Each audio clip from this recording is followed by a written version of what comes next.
வாழ்க சத்குரு.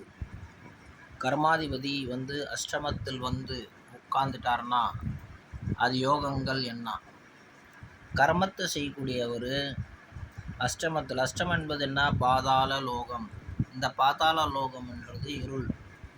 இருள் உள்ள லோகங்கள்னா என்ன? ஆவிகள் லோகம். மறைஞ்ச மனுஷர்களுக்கு வழிகாட்டுறது. ஆவிங்களுக்கு மறைஞ்சி போயிடுறாங்க பாருங்கள். அந்த ஆவிங்களுக்கெல்லாம் வழிகாட்டியாக இருக்கணும். சில பேருக்கு புரியாது அவங்க வாழ்க்கையில் என்ன நடக்குது, அவங்க பித்திருக்கள் என்ன தொல்லை தராங்க, இல்லை அவங்க யாருக்குன்னா ஃபுல்ஃபில் பண்ணல அவங்களோட ப்ராமிஸு, இல்லை யாருன்னா பணம் வாங்கி ஏமாற்றிட்டாங்க. அந்த ஆவிகள் அவங்க பின்னாடி பின்தொடர்ந்து வரும். அந்த ஆவிகள் அவங்கள தொல்லை கொடுக்கும்.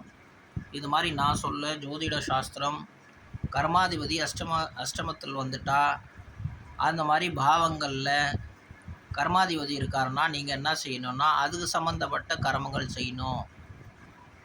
ஆவிகளுக்கு ஆவிங்க சம்மந்தப்பட்ட நற்செயல்கள் செய்யணும்.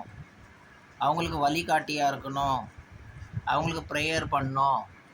அந்த மாதிரி கர்மங்கள் செய்யணும். இல்லை நோய்வாய்ப்பட்டவர்களுக்கு சில வழிகள் காட்டணும். சில விஷயங்கள், நல்ல விஷயங்கள் அவங்களுக்கு எடுத்து சொல்லணும். அந்த மாதிரி சொன்னீங்கன்னா அந்த பிரச்சனையிலேருந்து அவங்க வெளியே வருவாங்க.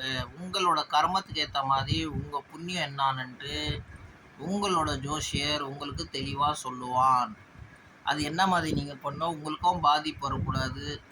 இப்போ நீங்கள் டீ சாப்பிட்றீங்கன்னா டீயும் குடிக்கணும், வாயும் பற்றிக்கூடாது. அதுக்கு என்ன முறைன்னுட்டு ஒரு முறையான ஜோதிடருக்கு தெரியும். அந்த ஜோசியக்காரங்கிட்ட கேட்டு உங்கள் வழியை கரெக்டாக நடத்திட்டு கொண்டு போனீங்கன்னா நீங்கள் நிறைய கெட்ட கர்மத்திலேருந்து தப்பிச்சிடலாம். இது உண்மையான விஷயம். வாழ்க சத்குரு.